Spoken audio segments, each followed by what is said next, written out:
What's up everyone, welcome back to a brand new video. So this is something that I'm surprised isn't suggested more. Maybe for a what if mini, maybe for a full series, but either way, it's something I had in mind for a while but wasn't really sure how to go about it. But today, I think I figured out a way that makes it interesting. So I guess as of now, we'll just consider this a one-off, but I might turn this into a full series if there's enough interest. Otherwise, for now, we're just gonna leave it as is. But today we'll be looking at a scenario where Majin Vegeta ends up killing Buu, and it's gonna be changing a lot more than you might think. For this video, let's set a like goal of 4,000 likes. If we hit that, I'll continue the story with another part and make it a full series. Anyways, let's pick it from here. The scenario starts off in a pretty obvious spot. Vegeta is facing Buu, and he decides to make the ultimate sacrifice. He gives up his life in order to try and defeat Buu, performing his final explosion. But here's where things change. As Buu is destroyed by this attack, it actually takes out every little piece of him. He doesn't come back from it. Piccolo and Krillin watch on, amazed. The power in this attack, there's no way Buu could survive. And thankfully this time, he doesn't. Vegeta's attack is successful. Besides a badly injured Babidi, who is pretty easy to deal with, there's nothing now that they need to worry about. It cost him his life. But Vegeta's attack worked. It ended up killing Buu, taking him down with him.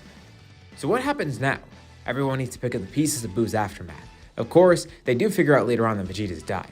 Goku regains consciousness, meeting up with everyone else at the lookout. They assume that Gohan is dead as well. And soon enough, Goku is going to have to return to Otherworld, but it seems that they're safe. Buu has been defeated thanks to Vegeta's sacrifice. Although, there are some things they could do. Of course, they can go and gather the Dragon Balls. If they get them right now, they can fix all the damage that Buu's done, reviving all the people that died, at least the good ones. They're all revived, and it turns out they actually don't need the other two wishes from Shenron, because what are they going to wish for? Of course, in their confusion, the two Kais still do find Gohan, healing him and taking him to the Sacred World of Kais. And this leaves everyone really confused. With this wish being made, they still can't sense Gohan anywhere. And as for Vegeta, he's excluded. He's already been revived by Shenron once, back on Namek. So here, the wish excludes him. But at least they were able to reverse the damage from Buu. Although, what happened with Gohan? No one's sure. But in the meantime, Goku makes use of his time still on Earth, trying to help solve all the problems here. Everyone's been revived and the Kais just disappeared. And now, Vegeta's dead too. For good, actually. He might not even keep his body in Otherworld, as Piccolo told him. But things are okay here, which is good. It's not really an ideal situation, but Goku can at least spend some time with his family before he goes back, especially with Goten. He doesn't waste his time by going Super Saiyan 3 here, and he doesn't have to spend time teaching them a fusion dance. He could actually spend some quality time here. While all this is going on, Gohan is continuing his training on the Sacred World of Kais. Since Goku actually did have more time on Earth, by the time he heads back to Otherworld, he's able to sense Gohan, but something's different. Gohan's already done all his training by this point, and he still accidentally broke the Z-Sword thanks to a suggestion from Shin.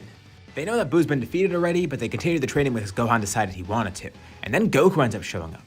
Actually, amidst the ritual, Goku has a lot to be caught up on because now he sees an old Kai there dancing around Gohan.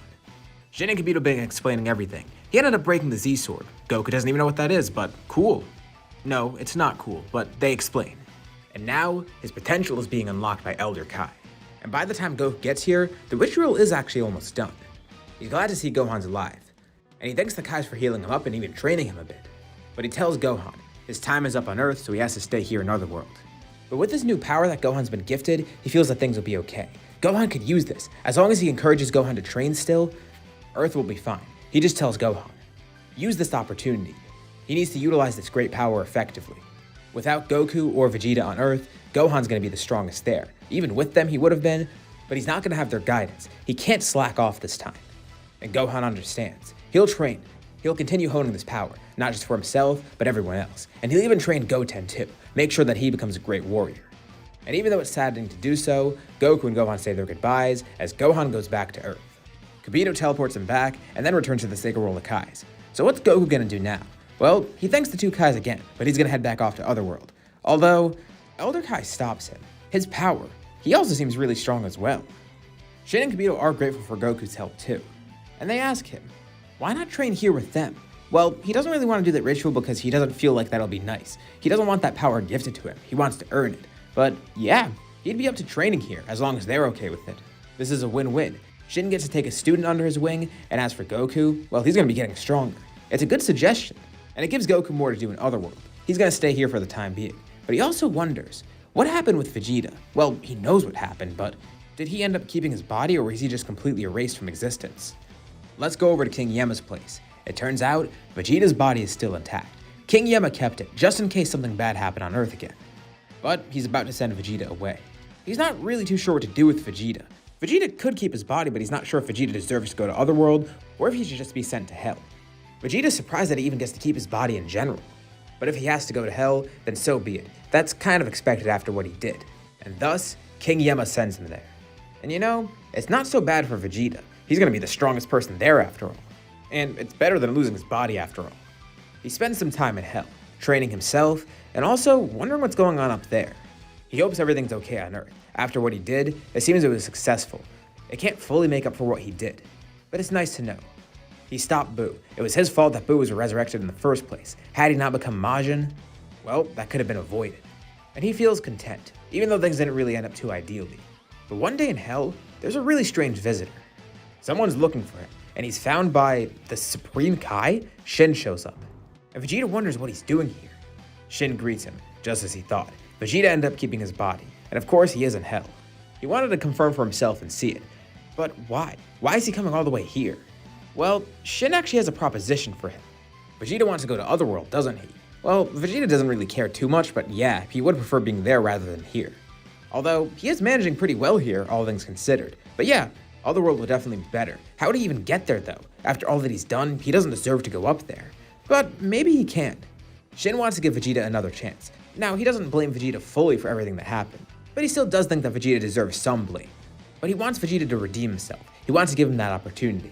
This is all very sudden. Why is he here in the first place, and what gave him this idea? Shin tells him, Vegeta has a lot of potential. That's abundantly clear. And he'd like to take him on as a student. A student? Well, yeah. Instead of spending his time here in Hell doing nothing and not getting stronger at all, why not come there? Come to the Sacred World of Kai's and train. Get a chance at redemption too. He can go back to Otherworld afterwards. Vegeta's still suspicious of the offer, but yeah, he might as well go along with it. He has nothing else to do, and it's an opportunity to train. And if it means he could possibly redeem himself in the eyes of the Supreme Kai, well, so be it. Shin's glad that Vegeta accepted his offer, and he and Vegeta head off to the Sacred World of Kai's. Before they teleport off, Vegeta actually has one question. What happened to Kakarot? Shin says he'll tell him in a bit. As the two teleport there, Vegeta's then amazed to see that Kakarot's actually standing there on the planet. Shin tells Vegeta this was Goku's idea. It would be nice for Goku to have a training partner if he is going to spend time training here after all. But still, everything that Shin told Vegeta does remain true. He will give him a shot at redemption, just to see if Vegeta's heart is in the right place. And Vegeta's amazed. He didn't think he'd actually see Kakarot here. That is kind of what he wanted. If he died, he would at least be able to train with him. It's like he asked Piccolo before, and Piccolo was right. Goku greets him, and instead of being his usual cold self towards Kakarot, Vegeta actually smiles. It's nice seeing a familiar face. And now, the real fun can begin. They start training together, training under Shin and Kibito, as well as Elder Kai occasionally. Just like Goku, Vegeta doesn't really want to do the ritual. It seems so cheap. He can earn his power in another way. And even though Ultimate is great, he doesn't really need that. They're gonna work to go beyond Super Saiyan. Oh, yeah, that's the thing. Goku shows it off to Vegeta. He has Super Saiyan 3. Vegeta's taken aback and actually kind of mad. What the hell? Kakarot hid this the entire time. This is the first time he's hearing of it. And Goku apologizes, but yeah, he didn't really need to use it, and it would have shortened his time on Earth a lot. He didn't really need to use it? Ouch. But Goku's right. If he used this, that fight would have been a lot shorter. And Vegeta wants to try and learn this for himself. Right now, neither of them know the problems of Super Saiyan 3 because they're dead. They don't have this issue. So, Vegeta does want to train for it, actually. So while they work on the Kais to get stronger and even learn some new techniques, Vegeta begins working towards this, trying to ascend Super Saiyan 2. And it does take a lot of time. Goku works more with it, trying to get a better grasp on it. Also trying to work on Super Kaioken as well, because he doesn't really have anything else to work on. He doesn't know if he can go beyond Super Saiyan 3 at all, so he just works on perfecting that, if anything. But in the meantime, Vegeta eventually does unlock it too, and now he's on Kakarot's level, at least for the time being. And both of them are elated. They have such strong training partners. Their training is going well in general too, the fact that they're learning all these great things from the Kais and getting stronger overall. Plus, they could fight to their heart's content, two battle-loving Saiyans being able to fight as much as they want. And fighting benefits them if anything. They could just be healed up afterwards by Kibito. They're able to go all out, and they don't even have to worry about destroying the planet here because the planet's very durable. The three Kais watch on amazed. These Saiyans are getting so strong, and whenever they fight, each fight is more explosive than the last. It's insane. They spent all their years here. They've already accepted by this point. They're going to remain dead, so they might as well make the most of it. Growing stronger together, fighting as much as they want. It's actually kind of great. And all the while on Earth, Gohan is still continuing his training under Piccolo, while also starting to train up Goten. He has a lot of fun doing it, and it's pretty nice, being Goten's teacher and all. He didn't realize how potent Ultimate was until he actually started trying it out. It's incredible, and he's glad that he has this power. And it's just like Goku said, he needs to make good use of it. He has this great gift. It was gifted after all, so that's what it is, a gift. And he doesn't want it to go to waste. He's got to make great use of it, and see if he could use it even better. Unaware of Goku and Vegeta's training in Otherworld, Gohan simultaneously continues his training as well, starting to get stronger and stronger, getting a better grasp on Ultimate. Benefiting those around him too, such as Goten, Piccolo, and even Trunks. These 3 hybrid Saiyans are the next generation of fighters. Without Goku and Vegeta there, it's up to them to protect Earth, and they're up for the challenge. I might even encourage Videl to train more too, because Gohan's going to be training more, so it would rub off on her as well. It serves as a nice motivator for pretty much everyone there. They're going to be just as good as warriors as Goku was. No, they have a task to go beyond that even. Whether Earth faces a threat in the future or not, they're going to be prepared.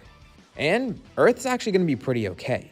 And as we get into the next arc, you'll see what I mean. Beerus ends up waking up. Intrigued to find out more about the Super Saiyan God. And according to Whis, there's no Saiyans left, at least pure Saiyans.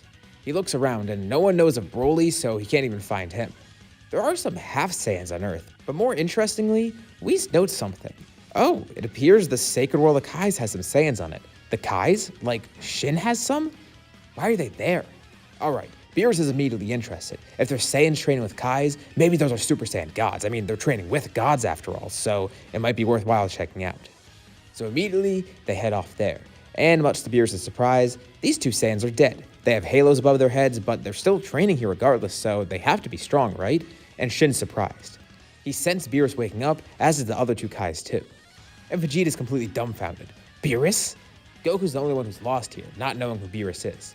But Beerus introduces himself, saying hi to everyone else here. He tells them not to worry. He's not here for anything bad. No. He just wants to figure out more about a Super Saiyan God. I mean, these are 2 Saiyans training with gods after all. Maybe they would know something. A Super Saiyan God? Yeah, they know nothing about that. They know about Super Saiyan and even Super Saiyan 2 and 3, but this is the first time they're hearing of a Super Saiyan God. Oh, really? Well, he might as well test out their power as a Super Saiyan. Maybe that's something. So, Goku and Vegeta show off their strength. Vegeta's kind of against it because he doesn't really want to anger Beerus, but he goes with it because, well, Beerus is asking for it, and if anything, it'll anger him not to fight Beerus. The 2 even show off Super Saiyan 3. Vegeta's sure that this will work, so is Goku. They've gotten so much stronger in general, and they perfected Super Saiyan 3 to a point where it gets so much stronger too. But even with that, Beerus completely embarrasses them. And not just individually, no. They fight together with Super Saiyan 3, and it still doesn't do anything. Even utilizing techniques they learned from the Supreme Kais. Nothing is working, but Beerus is still somewhat impressed. They are pretty strong, for mortals at least. Of course, they're not on his level, but hey, maybe they can be in the future. If they grew this quickly, according to their own accounts, maybe they can get even stronger. Maybe they can get to his level, becoming good rivals. They don't know anything about the Super Saiyan God yet, but he's sure they could work something out. Maybe Whis could help find something. And they are training under Kais after all. Maybe this is the best path for that. But even better, why not train under a god of destruction? Wait, what? Everyone's taken aback, especially Shin. No, these are his students. Is Beerus going to take them? Yeah, that's exactly what he's planning. Shin is a bit intimidated, but he knows Beerus isn't going to do anything to him. But after considering for a bit, he realizes, yeah, this might actually be pretty good. I mean, they are his students. If Whis trains them, they're going to get a lot stronger, and they'll eventually come back here anyways. This might actually be best for them. He can't be selfish. He has to keep their interest in mind too. So ultimately, it's up to the 2 Saiyans. And of course, they decide to go along with it. No matter what it takes, they're going to find out how to become a Super Saiyan God, if that's possible. They'll learn what it is and how to obtain it. And along the way, they'll grow even stronger than before. Beerus is elated, as is Whis. This is going to be interesting, especially because these 2 are dead. It's going to make things very weird. And of course, on Earth, no one's aware of this going on. But how is this going to change the story going forward? Well, we'll have to save that for later if the series continues. This is where we'll leave off for now. So, what did you guys think about this part? And what do you think about this scenario as a whole? Leave any thoughts and suggestions in the comments below. I'll be sure to check them out to see what you guys think. As always, if you like the video, be sure to drop a like. And let's try to hit that like goal from the beginning of the video so we get another part of the series and continue it into a full story. Also, if you haven't already, why not subscribe? As well as hitting the bell icon to be notified about any future uploads on my channel, including more parts of the series or any other videos like it. Anyways, thank you all for watching, and I'll see you all in my next video.